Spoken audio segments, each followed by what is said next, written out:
this is going to be sort of Straussian in its implications, but that may work for you. You're a very high IQ individual who can somehow reconcile the idea of living a very purposeful life with the idea that actually there's no purpose to anything. But for the vast majority of people, that is not actually how they live. And I would suggest that even in your daily life, you don't get out of bed in the morning thinking, man, my biology is driving me this morning to get on the bike, have a great day, the sun is shining, that's my biology.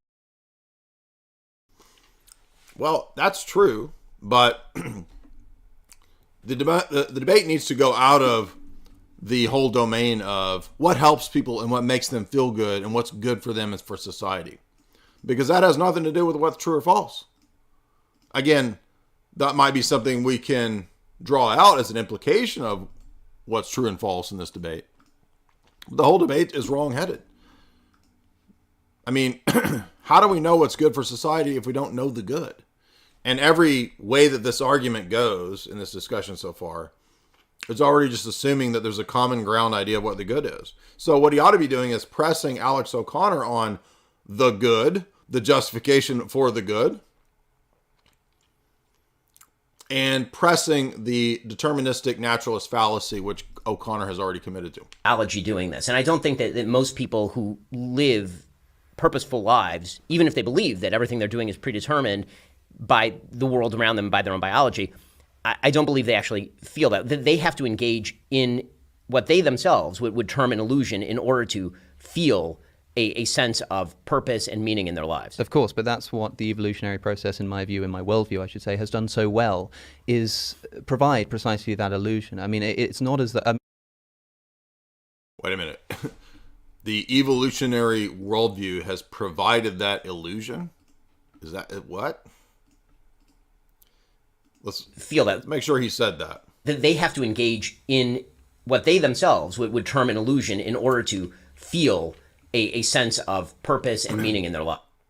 So to have purpose and meaning, Ben Shapiro is saying, you basically have to commit yourself to the illusion of purpose and meaning in this worldview that Alex O'Connor has.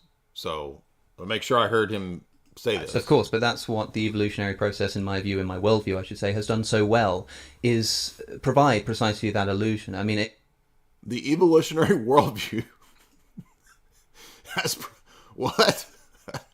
I mean, he's like, does anyone understand? He's losing the debate on his own. He's like he's ruining himself very well. If I was Ben Shapiro, I'd be like, I'm just gonna sit back and let you talk. I just keep talking, please. Right? I would, if I was Ben Shapiro, I'd be like, keep talking, dude. You're doing great, refuting yourself, because what you just said, like, what? It's not as that. I mean, you say, look, you don't get out of bed in the morning thinking, gosh, look at my biological. My neurons are firing. Yeah. Of course not, because if I did, then the whole evolutionary purpose that this illusion serves would fall away. I mean, did he just admit that the entire worldview that he believes is an evolutionary system that provides the illusion? But guess what? Your belief in the evolutionary system is also part of the illusion, dummy. I mean, this is like, this is not rocket science, guys. You don't even need all the philosophical, you don't need philosophical training to realize that what he said just canceled out all of his argumentation and his whole worldview. In other words, my worldview is an illusion, but it helps me to live and have meaning, to not think about how my worldview is an illusion and meaningless. So let me hear him say this again, because it's hard to believe you actually argued this. Like, are you really just destroying your own position this easily? I mean, what? You say, look, you don't get out of bed in the morning thinking, gosh, look at my biological. My neurons are firing. Yeah. Of course not, because if I did, then the whole evolutionary purpose that this illusion serves would fall away. I mean, so my whole worldview would collapse if I were to admit what is actually the case, that my worldview isn't really meaningful or coherent. But let me live my delusion and push my delusion, even though it's complete philosophical nonsense, as I try to make arguments and use logic and argumentation to have a meaningful discourse, which Ben Shapiro, to his credit, had already pointed out would be impossible. This whole argument with itself would be impossible if Alex O'Connor's worldview were true. So Alex O'Connor showing up to make this argument proves that Alex O'Connor does not believe his own worldview, and his own worldview is nonsense and incoherence. You say that this is a fairly purposeless life and perhaps the implications that it's a bit of a depressing one. I didn't come here to inspire optimism in people. I just think it is in fact the case. By the way. It is in fact the case that free. Right, so he's trying to be the edgy atheist that owns it. But you didn't own your edginess. You didn't own up to it. You didn't affirm edginess. You destroyed your whole argument, dummy. But remember what Paul says? Now, Alex O'Connor, I'm sure Cosmic Skeptic, sees himself as a very sophisticated, popular YouTuber and college graduate man. Right? In other words, atheism is not a problem of intellect, right? Because does Scripture say that the atheist is ignorant? No, it calls him a fool.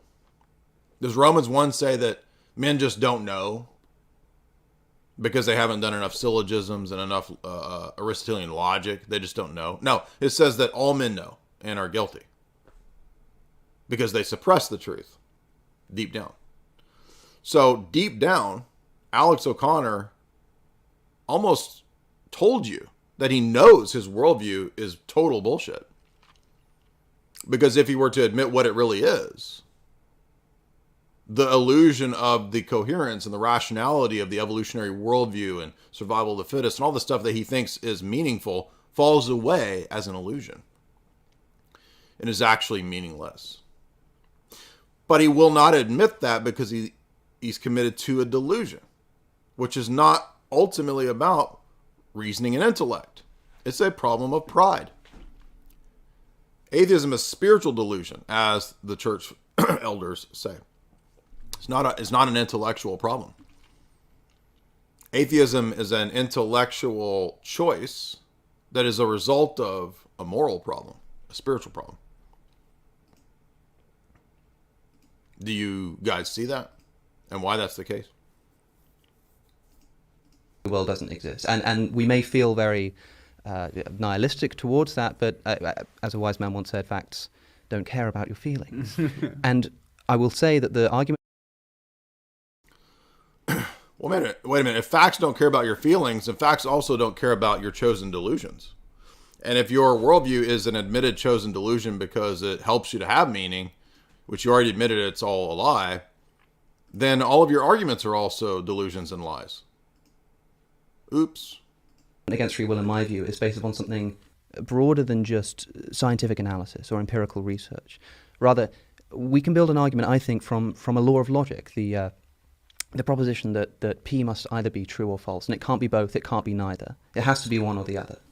We can build a worldview from a law of logic. Remember Matt Dillahunty?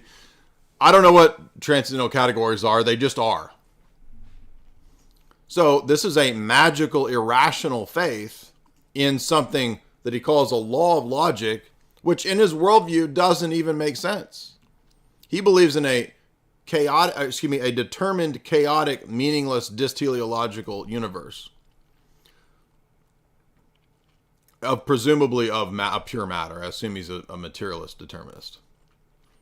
Okay, a law of logic is not determined matter, dummy.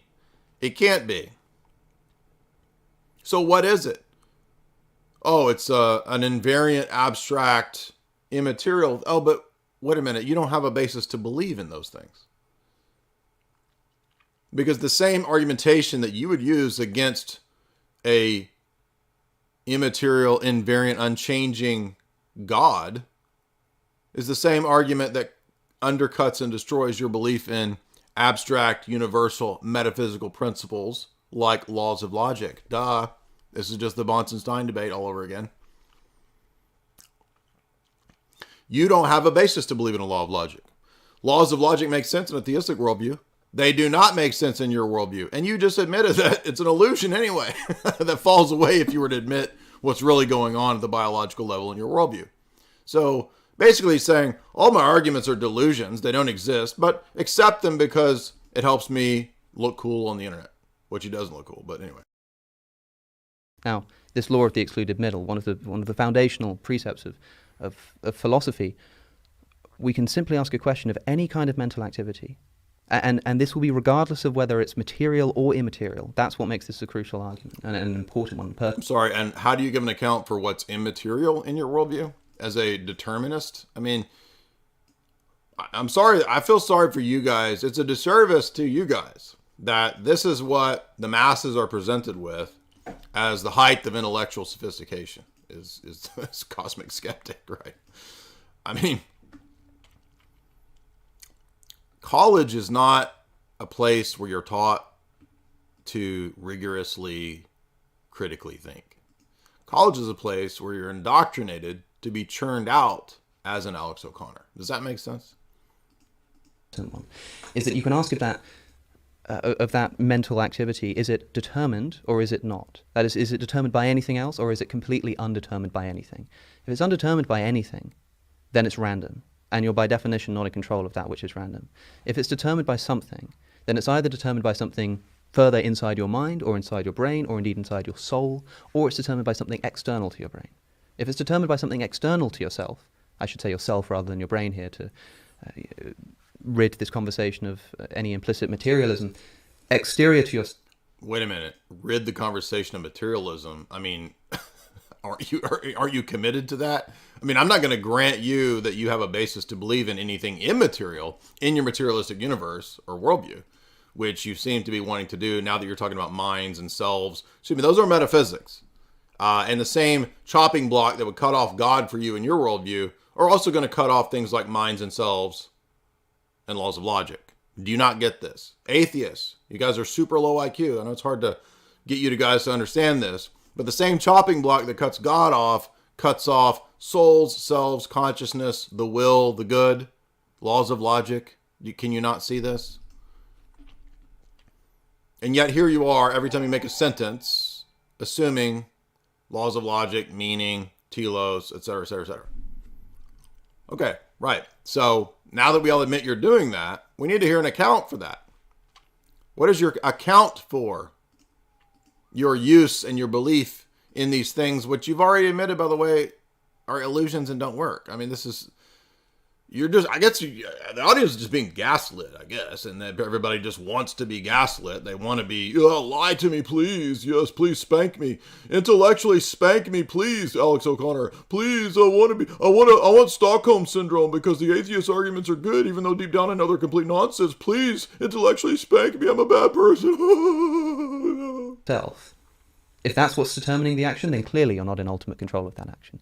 If it's something inside of yourself somewhere, then all you do is push the problem back and you ask the question again, is that thing determined or is it indeterminate? So, indeterminate, it's random. Determined, you keep going back until you either terminate in something outside of the self, something, or I suppose something undetermined and therefore random, either of which you are completely... Dude, Alex O'Connor is so bad at debate that Trent Horn, who is mediocre at debate, completely demolished Alex O'Connor within about 40 minutes and had him contradicting himself right away. So, and I'm not trying to be mean to Trent, but my honest assessment as a person who knows how to debate of the debate with Trent, I would say Trent is a mediocre debater because he miserably failed to even understand the basic critiques I was making in our natural theology debate. So I give Trent a mid-grade. And Trent demolished both Matt Dillahunty and Alex O'Connor. So what does that tell you? So this is like super low-grade level argumentation. And I hope you guys can see this. So, and I get asked maybe once every week or two, when are you going to debate Cosmic Skeptic? When are you going to debate Alex O'Connor? You think I haven't asked and sent emails and sent tweets countless times to all these people? Of course. That's never going to happen. And the reason it's never going to happen is not just because he's got a bigger channel or whatever. It's because there's no reason for him to do that debate. People who have this tier of debate, I guarantee you, can sniff out who would really demolish them in a debate. So there's no reason for them to do it. What do they gain from that debate?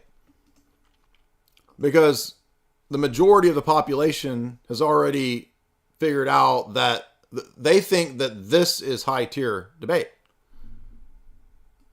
The debate that we would have would probably fly over the heads of most people anyway. So it's, what good would that even do?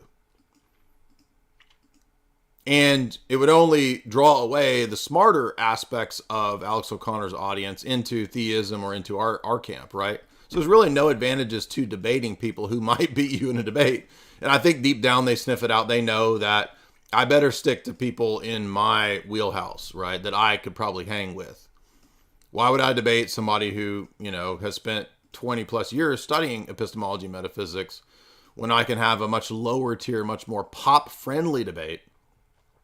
So again, that's explaining to you guys why would Alex O'Connor have a debate with me? Well, literally, there's no reason for him to do it. There's nothing he gains from having a debate with me. Out of control. If you say that it terminates in something like a soul, people like to do this. They say, well, look, with a religious philosophy, we have the benefit of introducing a soul. That doesn't solve anything. Because you still need to, it's not a matter of having to explain the mechanism by which the soul brings about actions. That may well be a mystery. But if it is the case that whatever it is that's doing that is either determined or it's not, and that if it's not, it's random and therefore out of your control, and that if it is, it ultimately... Well, first thing I would say is that he's basing all of this on his belief in the law of the excluded middle. But as a atheist materialist, he doesn't have any basis or justification for believing in invariant immaterial laws. So I don't know how he knows or thinks that there's such a thing as a law of excluded middle in a deterministic universe. Number two, he's already admitted that a bunch of the things that we've talked about.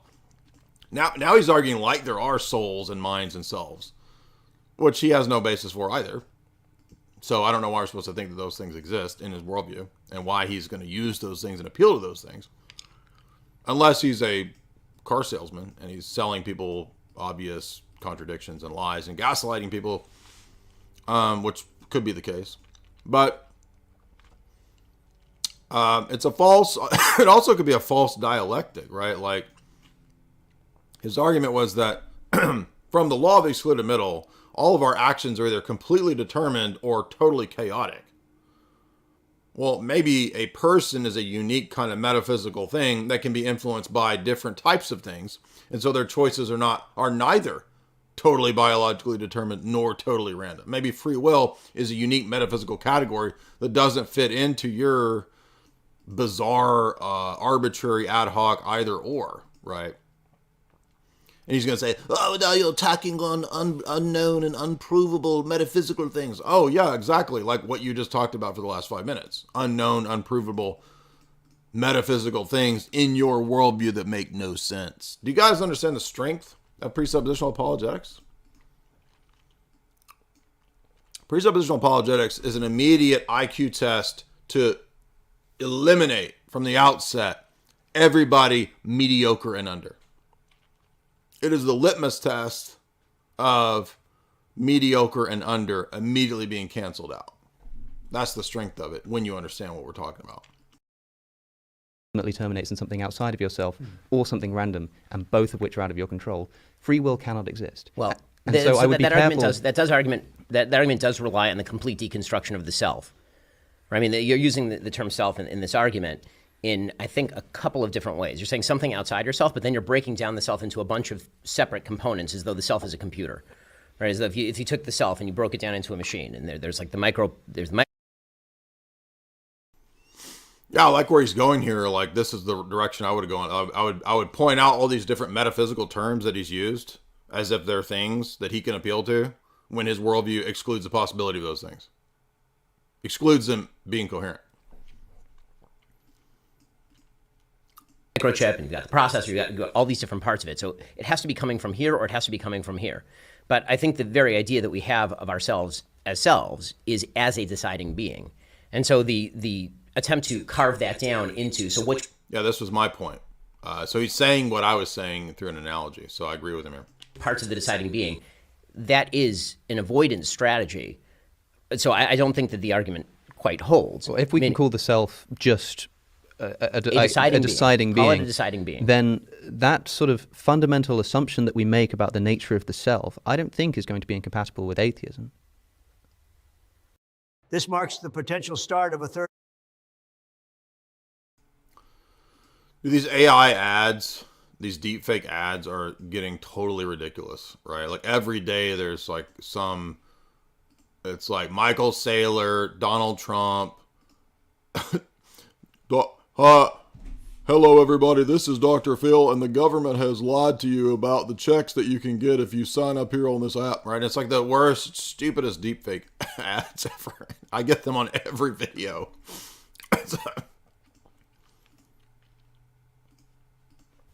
How so? Because we're talking about what the self is here. I mean, atheists believe in the self. Everybody believes in the self. Well, no, Oh my gosh. Yeah, thank you, Alex, for telling us the things that you believe in that have no basis or justification and make no sense in your worldview. That's exactly what we want to call out. We know you believe in these things and use these things and act like you're an atheist, using and believing in and basing your life around things that in your worldview don't exist. But this guy is so low IQ, he doesn't even see this. I mean, that I find difficult to believe. Why would an atheist believe in the self? The self is a series of non. Yeah, exactly. So Ben Shapiro is actually absolutely nailing him on the very thing I would argue. Deciding mechanisms, as you've described. I see that your view of the self is an atheist view of the self, a meatball wandering through space, as I've put it somewhat colorfully, the sort of Spinoza idea that you're a stone that's been thrown, and you can comprehend that you've been thrown, but you're a stone that's been thrown, and that's just the way that it is. Why would there be in atheist philosophy such a thing as a deciding self? The deciding being is external to the idea of an evolutionary cause, because the very word deciding suggests uncaused decision-making. Yeah, exactly. This is the appropriate way. So Ben Shapiro is absolutely correct the way he's critiquing this worldview. I had no idea what I was going to get when I clicked this video, and a million people said, please, not a million, but tons of people said, do the debate between Shapiro and O'Connor. Yeah, so here we are. This is the essence of the free will predestination debate or determinism debate. And Shapiro is absolutely correctly on point, calling him out as to a presuppositional internal critique of the atheist worldview that the self makes no sense. It's arbitrary and ad hoc. But again, do atheists do anything but be arbitrary and ad hoc? No, they don't. And you've just excluded it through your own philosophy. Uncaused decision-making, I suppose, is a concept that I think is unintelligible. And therefore, if there is an unintelligibility... So you notice, unless there was an edit there, no response on what the self was. The whole discussion was about now the metaphysics of the self, which O'Connor was trying to appeal to. Ben Shapiro correctly called him out on it, and he's, deflecting off into some other thing? So he doesn't want to talk about that, clearly. And look at the body language. He looks like he even gets bothered by the question. Look at him like he's closing his eyes and like, he's like, oh shit, oh shit. I brought up self, but I already canceled out things like self in my dumb philosophy. What am I gonna do? The very word deciding. Look at him down bad right there. That dude down bad. Oh, he's a British atheist. He's got his squibby quabbles and a wibby wobble. Oh, golly gobbers. Oh, blumdy-dumby Bumbledore. He bumble-dumby Dumbledore. Suggests He's like, uh-oh. Look at that angry eyes now. I've had enough debates, by the way, where you can begin to see in the body language of people when they're in uh-oh land. You just stepped your foot into a big pile of uh-oh shit right there. Cause decision-making. And you've just excluded it through your own philosophy. Oh! That's exactly what I would have argued. Uncaused decision-making. Oh, let's not talk about that, and let me shift it over into some other thing, uncaused decision-making. That was a pretty, again, this is the first... proper. This is a proper debate. We're going to have a debate. It's going to be proper. This is my first proper debate with Ben Shapiro, watching him do a proper debate, not debating a purple-haired college goblin. And I think that was actually pretty solid. I see the body language of cosmic shit pile here just melts. He like sinks down and then gives him like evil eyes. It is. Why would there be in atheist philosophy such a thing as a deciding self? The deciding being, is external to the idea of an evolutionary cause, because again, close my eyes and let me sink into myself. Let me sink into my non-existent, determined self and come up with an argument. Watch the mean eyes. The very word deciding Look at he's watch the angry look. suggests uncaused decision.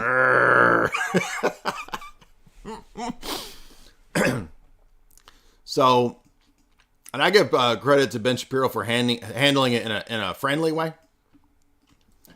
Because if I was debating Alex O'Connor, we all know that like I will like throw in some jokes, you know, and I put these people into a rage. Like when they debate with me, they get into a rage. So he wouldn't have just been giving me, you know, evil eye, nasty look. Dude would have like jumped across the table with soy rage. Well, he wouldn't have jumped. He'd run out of the room. Right? We have a rage quit, soy rage quit, estrogen rage quit. Anyway, so there you go. A lot of you said, cover this. I sound like I went into a Dr. Phil. When are you going to cover this? We're going to have to go back to the Wi-Fi now because of my damn internet's all netted up. My internet's been drinking Michelob Light and smoking Dorails.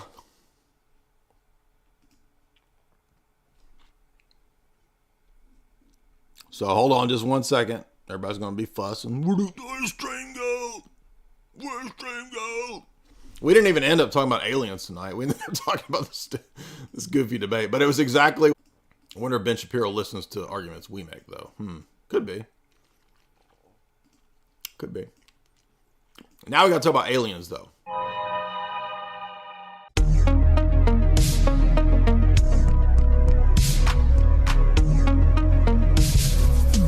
Divinity raises the humanity in Christ through theosis, and that's exactly what we experience.